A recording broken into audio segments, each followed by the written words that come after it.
Hello and welcome to episode 39 of the TRUUMAN Podcast, the podcast designed to create a generation of self-defined men.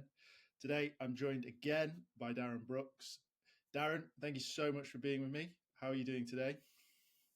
I'm good, Lewis. How are you, man? Episode 39, that's amazing. Yeah, I'm good. Yeah, it's 39 is actually my favorite number, which is a story for another day. But that's good because this is a special episode in the sense that repeat guest, but also for a reason. So just to sort of Yeah, bring man. everyone up to speed, myself and Darren are looking to put an event on in November, the 23rd of November, around this year's theme of International Men's Day, which is positive male role models. It's going to be an in-person event in Staffordshire. So the link for all that will be below so that you can get your tickets and attend. But what we want to do today is we want to intro the event, explain a little bit about who's going to be there, what it's all about, and why we've decided to do an event. So, Darren, let's start with that. Yeah, Why man. did Lewis. you come to me and say, let's do an event? I think there's so much celebration, Lewis, on International Women's Day. There's a lot of in-person women's events, a lot of webinars and stuff for the ladies, which is amazing. Um, and men kind of just seem to get left behind. I think International Men's Day is not very often celebrated. A lot of men, I can't imagine, even know when it is, which is quite sad in itself. And what they do is they put different themes across each year. And I thought this one, with it being positive male role models, what a time to do an event and give that day more exposure, get people together. I think there's so much stuff going on in the men's space, and some of it gets a lot of negative press. Um, it'll always seem to be. It'll make I'm not one for mainstream media anyway, as you know, but it'll make the mainstream media when something bad happens. That's the bottom line. Which you could probably argue. So does a lot of stuff. But the positive aspects of masculinity and stuff, I don't think make it. They don't report on those things. Um, and I think it's important that we do. Yeah, well, I guess to echo that, that's why I agreed to do it with you. I felt that masculinity is being questioned, is being perceived as Yeah, negative, and all of these things, which there is. We have to accept that there is toxicity in the world, and there is toxic of course, man. masculinity, and that is a thing that exists. And but there is things to be celebrated, and there's things to be embraced as a man, and I think it's really important. And I think for me, as a digital guy, as someone who's doing a podcast, who's built apps, lived online for years, Yeah, and gone through COVID, I realized that in person is great and it's really powerful. And for me to put something on in person would be great because it's bringing people together. I've done one event. You're the expert in the events.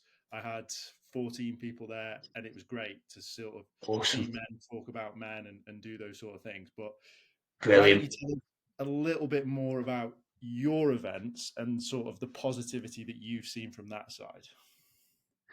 Yeah, so just going off what you said there, there's so much bad shit going on in the world, man. So much crazy shit, and it's a snapshot of what is actually going on in the world. Unfortunately, it's a snapshot that's pushed a lot. That is what people want to hear about. They want to know. They want to know the drama. They want to know the chaos, and they sort of they'll feed into that essentially.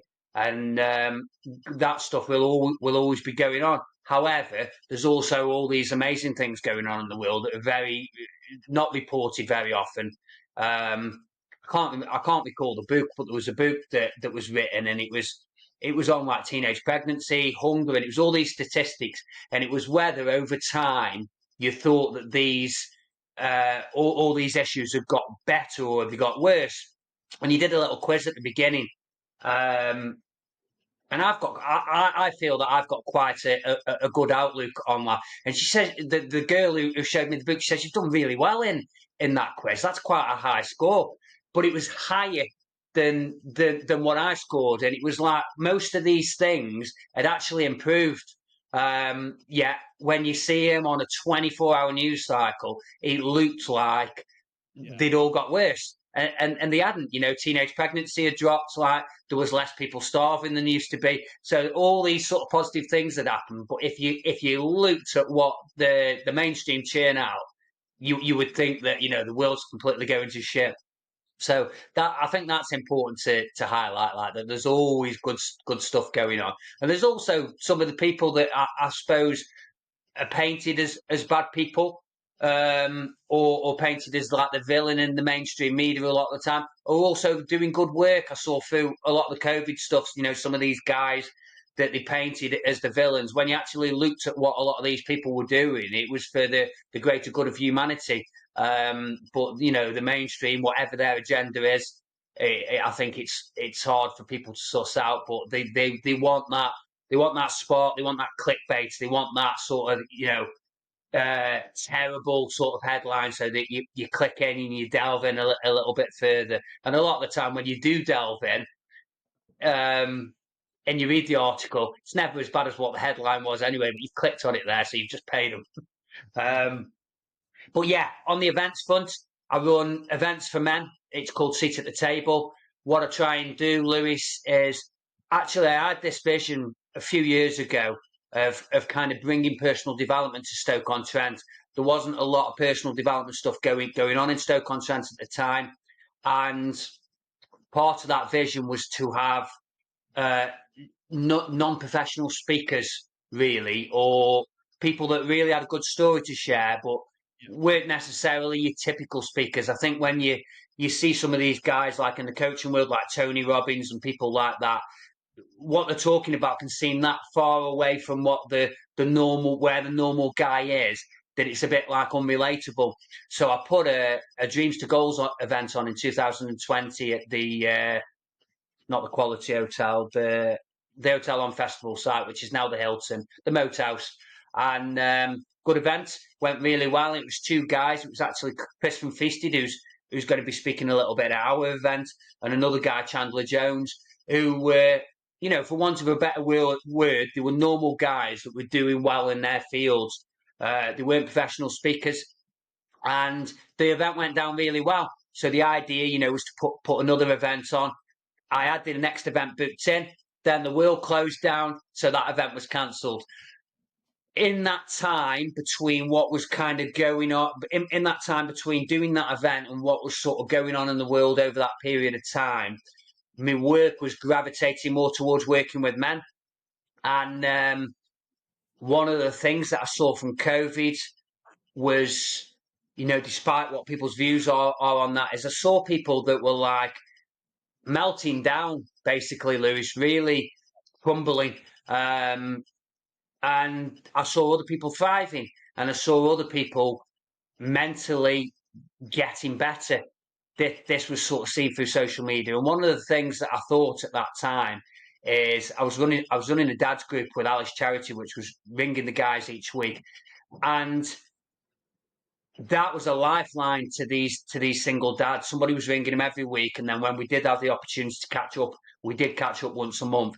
And I thought every man needs this, not just dads. Every man needs a group of guys around them that can encourage them, support them, push them to get better.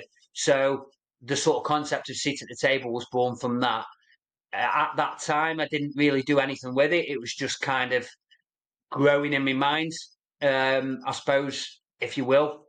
And those events of bringing that sort of personal development to Stoke-on-Trent changed into putting events on for men, where men could share their story. Again, it wasn't professional speakers. It was speakers that had been through something, that were going through something, had overcome something that could help those other guys in the room. And it's kind of just sort of grown from there, really. I know that's a bit of a long round the houses answer, but No, it's great. I mean, it's exactly what I set out to do with the podcast, right? Which was to get real yeah. men and get real stories.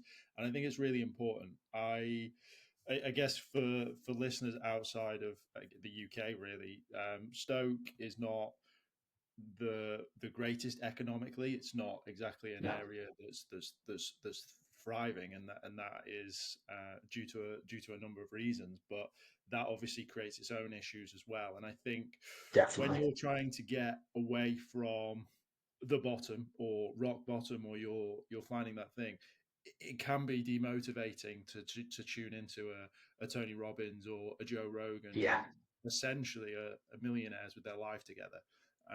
It's quite hard to see that, and it's very hard to definitely, mate. relate. Obviously, some of them have been through shit and are doing X, Y, and Z, and you can sort of piece that together, and it is aspirational, which is great.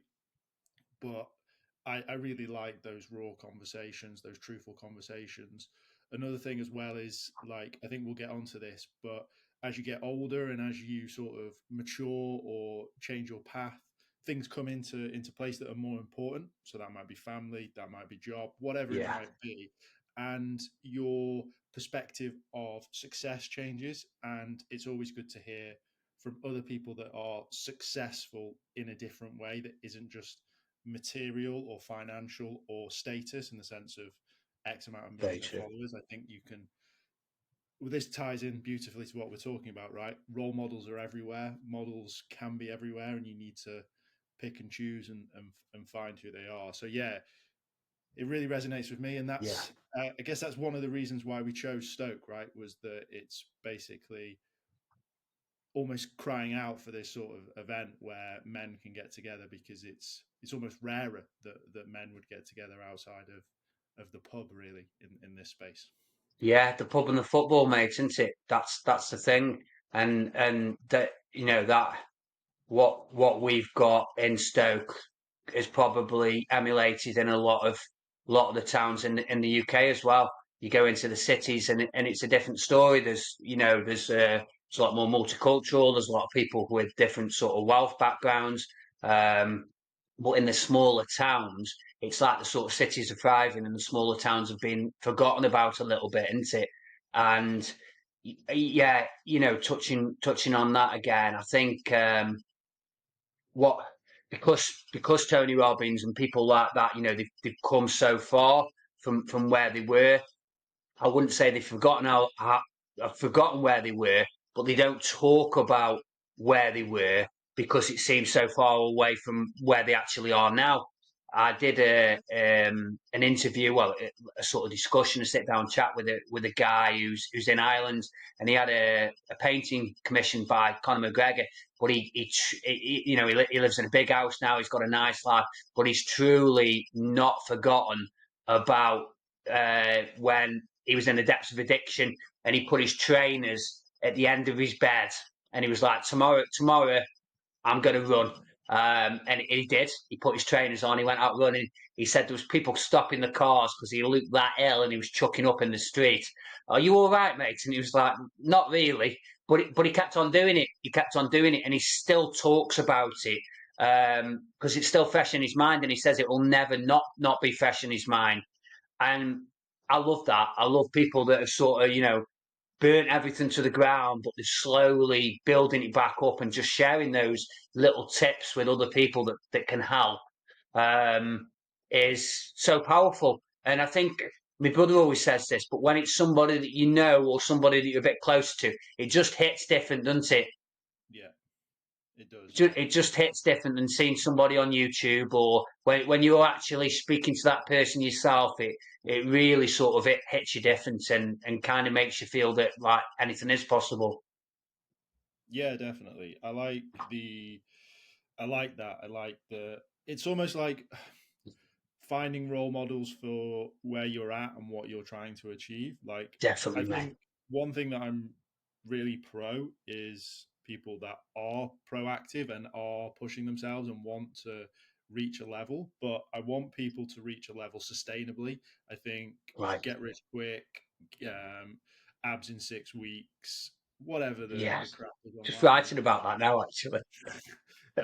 is all well and good. And I mean, maybe you can achieve certain things, but as you sort of mentioned with that guy there, he's taken that journey like that, and he's not forgotten down there. Whereas if you just go like that, it can create other boundaries and other elements to it. Sort of like imposter syndrome can sort of step in, Yeah. and all of these things as well. So Yeah.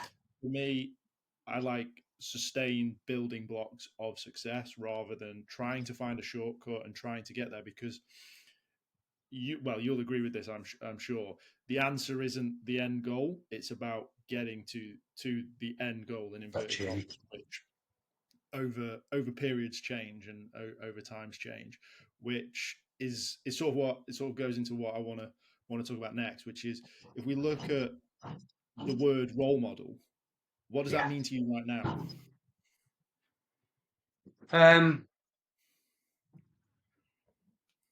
For me, what perfectly captures a role model is the honesty, I think, of the journey. Just being honest that, fuck up, I make mistakes. I also get, I get my successes, I get my wins, but that's not just life. These wins and stuff aren't life. It's that you make mistakes, and it's taking those lessons and learning from them. And the other big one is doing doing what you say you're going to do, being that example. You got people pushing courses on, we spoke about this, didn't we, on property and things like that, that aren't even doing what they're teaching people.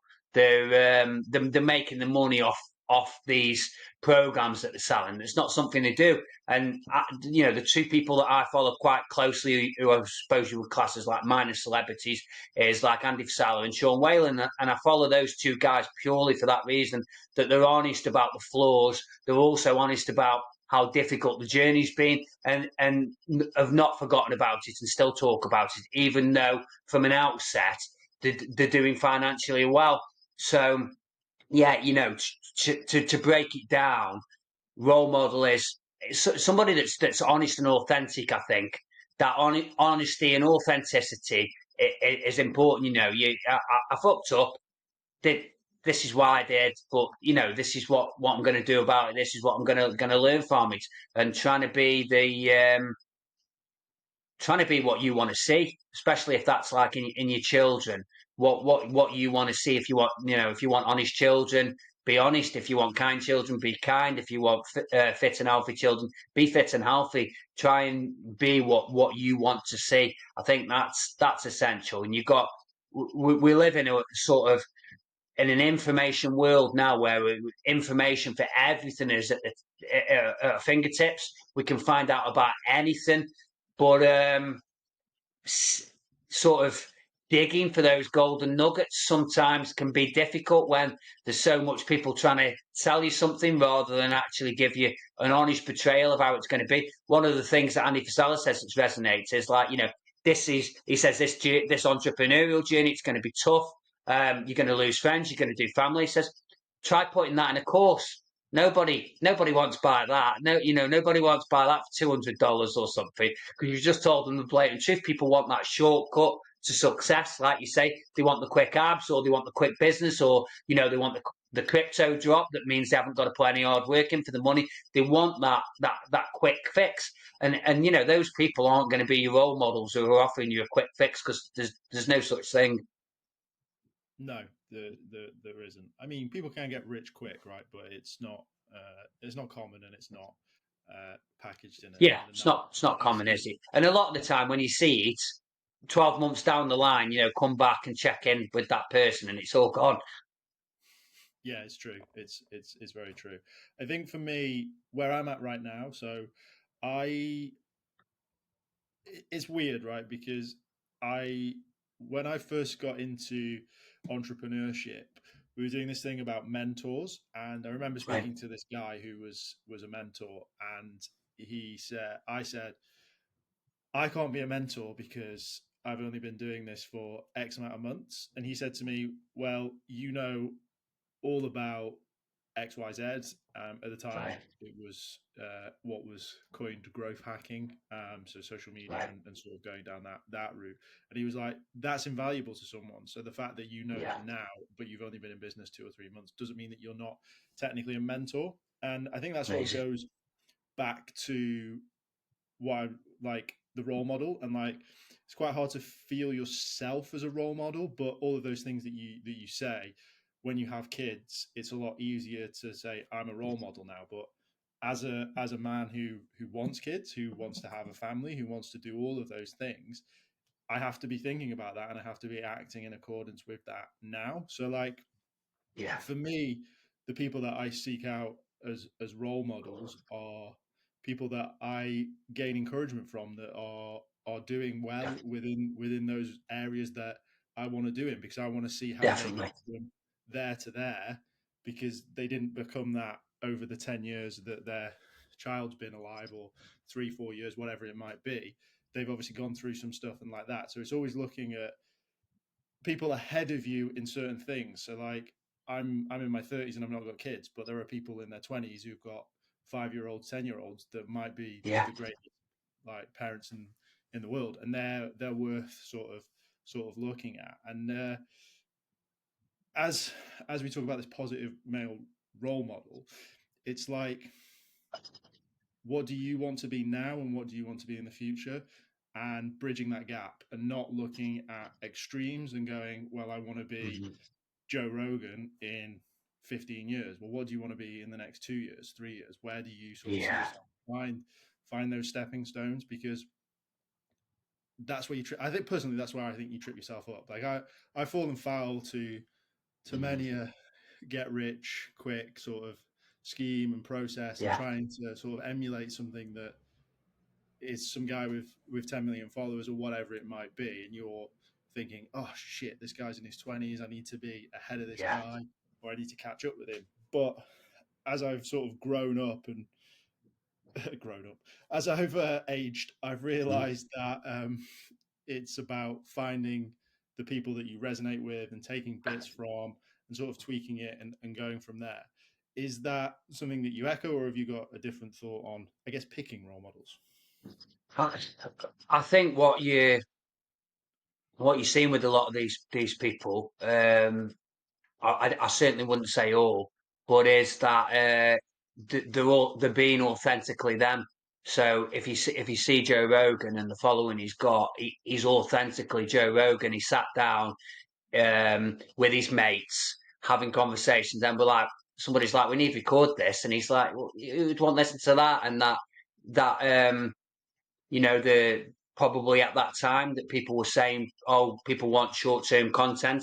Yeah, he was having like 3-hour conversations, and people were watching him. I think he was just authentically taking those steps, and I believe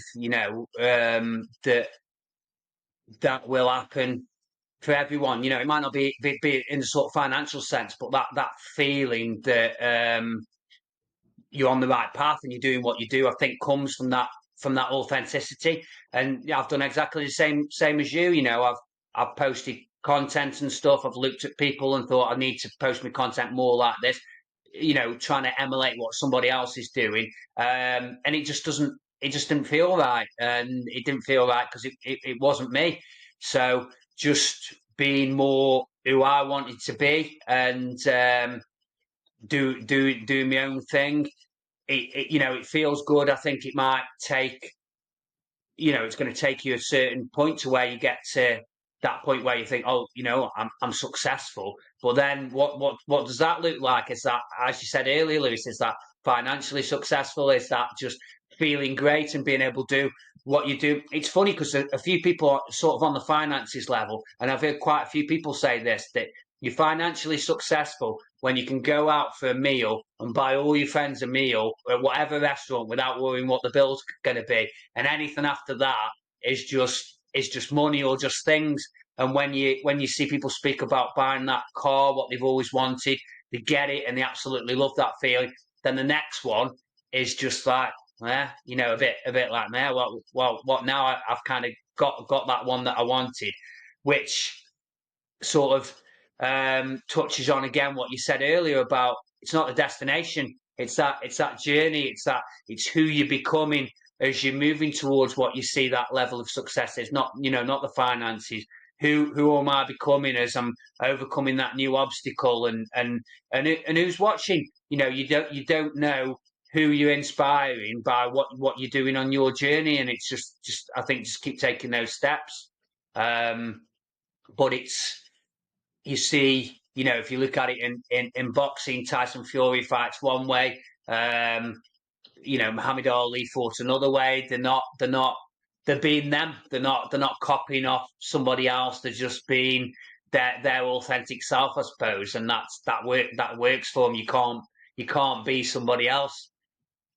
Yeah, definitely. Well, you and I are on our journey, right? We're trying to do something together, which is great fun, and well, yeah, I'm having fun. I hope you are too, Darren. Yeah, it's But amazing. we let's talk about the event and like what it's going to look like, and sort of go through that. So, Yeah, um, awesome. as I've mentioned, for me, it's really important, I think, to have more than one role model. I think it's really important to be your own Definitely. man, be your own person, because as you've just touched on, copying is never going to get you anywhere. And you have a saying on this that's from someone that I forget, which is about taking the bits that you resonate with from people, and that's what we wanted to bring into this event. Yeah, So all in all, there's technically seven speakers, right? yeah, Myself and yourself will be speaking, but I've invited two people. You've invited three people. So the two people that I've invited are Dr. Edward Rainbow, who's actually been on the podcast, who for amazing. me was a really interesting guy because he was a doctor. He went through depression. He went through the typical antidepressant route and is now um, antidepressant as a first port of call, and looking at other things and looking at testosterone, which again, positive and testosterone are not words that are usually put together. And I think that for me is really important that he explains that and gets that across to people, that male testosterone is normal and is needed and is something that is useful. And so he's one of the speakers. And completely the other side of the coin is Laura Walton Williams, who is a lecturer at Staffordshire University. She also is the head of the VAW group, which is the Violence Against Women and Girls group within Staffordshire University. So they're sort of campaigning and talking about how violence against women and girls can be reduced, what are the things that can be done, and all of these things. And crazy, one of those things is having is positive men in the world rather than Yeah, creepy blokes. And so she's going to be talking about that, what she has experienced as a woman, what her friends have experienced, what men can potentially do, and also, I guess this is actually something that I'm speaking at in August with Laura as well. Is we're doing an event which is bringing people together to talk about feminism, masculinity, femininity, and that side of things, and almost create this spectrum of what it is, of what a feminist amazing. sees a masculine man like, and what a masculine man sees a feminist man like, a feminist woman like, sorry, Yeah, and how important. trying to bring it together and reduce those negativities and those, I guess, preconceptions, right? Is like um, talking about being a man and being masculine for a feminist can be intimidating and scary, but there's a reason that we're doing it, right? It's not to rise up and attack feminism. It's to allow men to have a voice, and it's allow men to grow and be better parts of society, and therefore have healthier relationships with women, with boys, with girls, and all these things. So I think Laura is going to be a really good uh, conversationist, because she's Yeah, it's almost divisive in the room, right? But it's really good because for me, and I think you'll agree with this, learning from the other side against your opinion is really, really important to become definitely. grounded and have one, normal conversation, but two, to actually open your mind and not allow you to be narrow minded in things, which for me is where toxicity and naivety and violence and all of those things stem from, is because you're solely fixated on one point, and it's really important hear both sides of the table. So yeah, I'm really looking forward to both of those speakers. So Darren, why don't you intro the people that you've invited? Yeah, that's really exciting, and that it's exactly that, Lewis, isn't it? It's giving those points. One of the things you see with a lot of politics, that you're either in this camp or you're in this camp, and to sort of listen to that perspective from the other camp doesn't really happen, because I've got to think like this and I've got to believe this because this is the camp I'm in, which is what we won't dive down that rabbit hole. It's one of the reasons I don't subscribe to that. That you can think, you can agree with this, what this person said on this side, and not another thing that they've said. And as you said there, it's taking what works for you, and well, I'll implement that and see if that works, and not listen to the other stuff that doesn't. You're really excited to listen to both of those.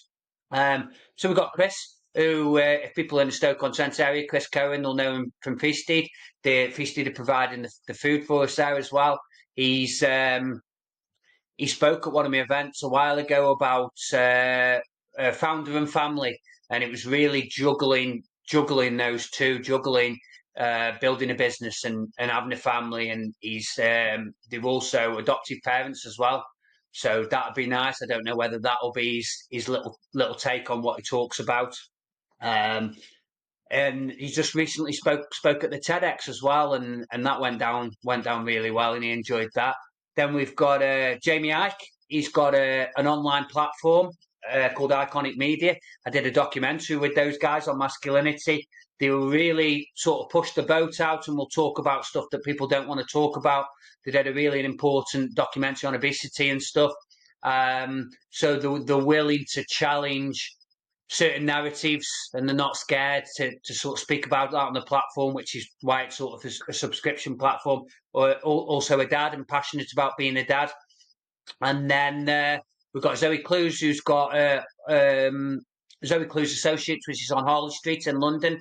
She's quite prominent, speaking on a lot of the media channels, and got some really good opinions on masculinity and femininity and stuff as well. And there's also another one who's really willing to listen and sort of challenge both sides, I think, which is important. It's funny because there's a book called of Boys and Men, Richard V. Reeves, and I don't know if you've read that, Lewis, or if any of the viewers have read that. And he would be what you would class as more left wing, really.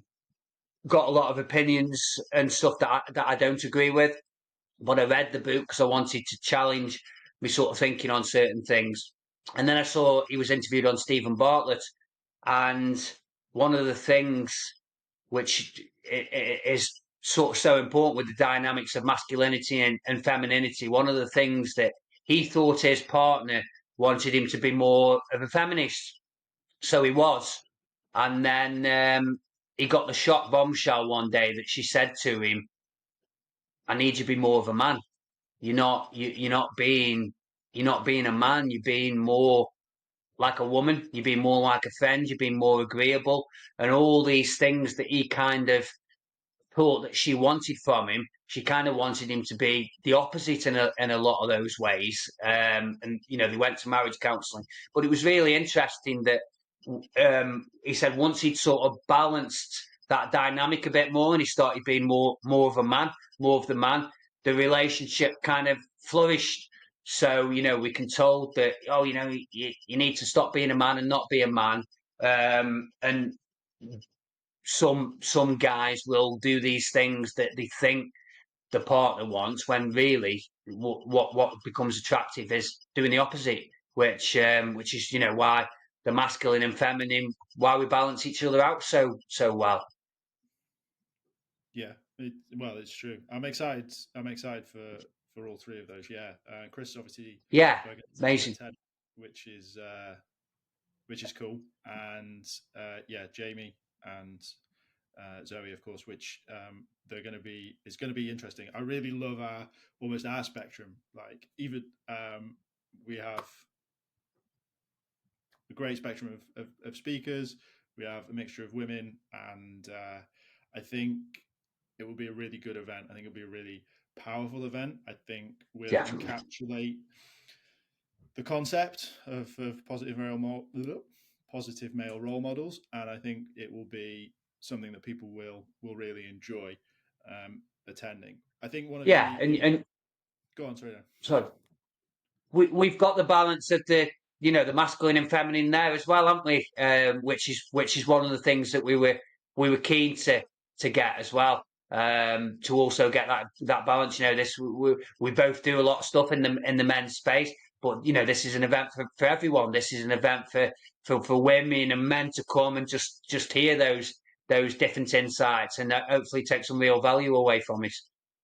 Yeah, and I think one thing that we forget or is probably mismentioned is that by being a role model as a man, you're not just being a role model to boys, you're also being a role model to girls, you're also being a role model to women, and other men as well, right? So being that pillar and being however you want to describe it, is going to be effective as the population as a whole. So it's important to hear all of those sides and all of those things. As Definitely. a father, as a girl dad, as they say, you'll sort of resonate with that Yeah, a little yeah, bit. yeah, Yeah. I think one thing that I just wanted to touch on as well that I think is a little bit different with this event, I guess. This is our first big event. We yeah. haven't got let's say a name speaker, someone that's like, wow, everyone really wants to come and see that. But one thing that we're offering as an extra sort of pull is that those speakers will be reachable during the event, so they'll all be Definitely. around. We're having gaps between the speaking, so you can engage in conversation, engage in, I guess, critical thinking, right, and actually start to get an understanding from all of these speakers. And it's more of a, I guess it's going to have that sort of festival vibe, isn't it, where like you can wander around without it being Yeah, in a field. um, we'll have stalls there, won't there? The bar will be open, feasted will be providing food. So yeah, it'll be got a real sort of social aspect to it as well as the sort of personal development aspect, really, isn't it? yeah, I guess one sort of look, it's not a TRUUMAN podcast without a difficult question, Darren. So Yeah, yeah, I'm going to throw a difficult question at you. yeah, yeah. What do you think the biggest challenge for us is going to be with this event? Um, yeah, that's a tough one. The biggest challenge, I think that sadly, and I don't want to. One of the biggest challenges I find in Stoke-on-Trent is getting people through the door. Yeah, You get people through the door at events, or groups, or whatever goes on, and they'll talk about how much value and stuff they've got from that. Just getting the people through the door is a tough thing. Um, people We had a wellbeing organisation a couple of years ago, and the amount of people who walked around the block 3 or 4 times, weeks on the top before they actually walked through the door, and then they come through and they were like, "That was amazing." But getting them through the door was a difficult one. So for the people watching in Stoke-on-Trent, and say, come with an open mind, and you're going to have an amazing night regardless. There's going to be, with the wealth of speakers that we've got there, you cannot go away from there without something that's going to make your life better. It's simple as that.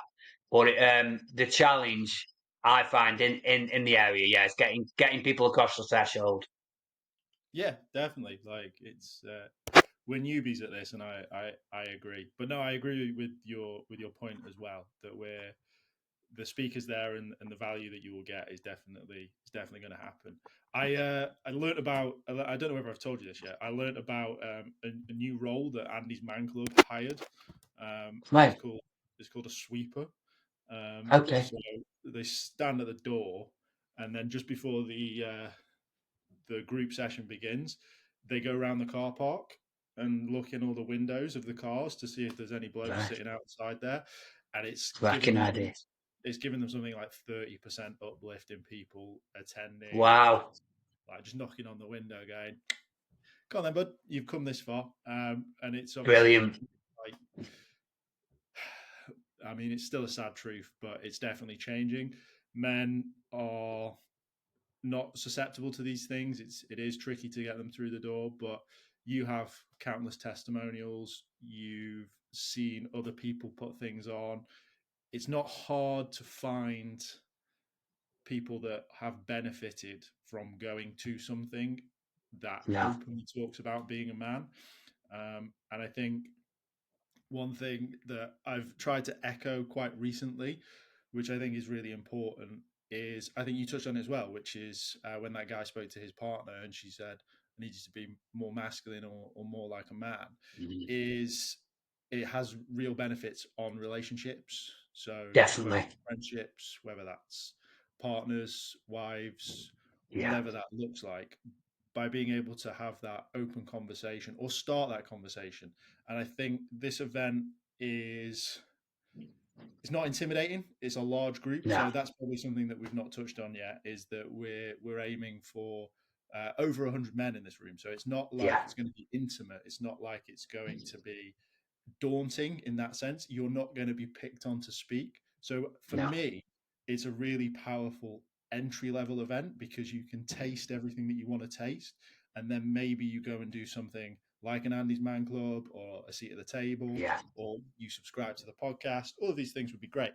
But that's where I sort of see this event sitting, is that we're celebrating International Men's Day 1, which is really important for both of us. 2, we get to talk about positive male role models, which again is something that we're really passionate about, and building up men essentially to be better men. And thirdly, for those men who have maybe been to something like this before or never been to anything like this, it's a really good taster event to really open up your spectrum to this. So Yeah. that's my sort of final thoughts on the Yeah, on the and for the ladies, come along and bring your partner. The amount of women who have messaged me about sitting at the table. Oh, he come back there and he come back with a brightness in his eyes I'd not seen, or weight had lifted off his shoulders.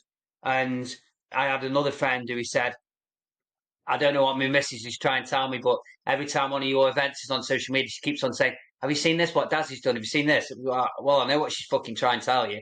Trying to tell you, you need this. You get out and go for this. So, bring your partners. If it's if you women or the guys, bring your partner along. It'll have just as much of a social side, like we said, as a personal development side, and the food will be amazing as it always is as well. So Yeah, amazing. Well, Darren, thanks so much for joining me again on the amazing, Luke. podcast. Guys, if you're interested and you like what you hear, links will be below, so that you can sort of sign up to the event. Darren, is there any sort of final words from yourself? Just be open minded, which we sort of spoke about, Lewis. Come and be open minded. The thing is, what I find with the Stoke-on-Trent, and you can take this back to the bands and everything. People complain sometimes that nothing ever happens here, and then when it does, they don't necessarily support it when it does. For bigger and better things to happen in the area, and for events to get bigger, you've got to support the stuff that's on. So be open minded and come along. The arena that we're going to build in Hanley apparently has been pulled back, and things like that get pulled back because people don't attend the things that are already happening. If you hit the things that are already happening, then we get bigger speakers, we get better speakers. The events get not that the speakers aren't good. I mean you get more popular speakers, and you just grow it. You grow these things. So come with an open mind, and you'll have a great night. And it's a Saturday night as well, so there's no excuse for getting up for work tomorrow. Amazing. Thank you.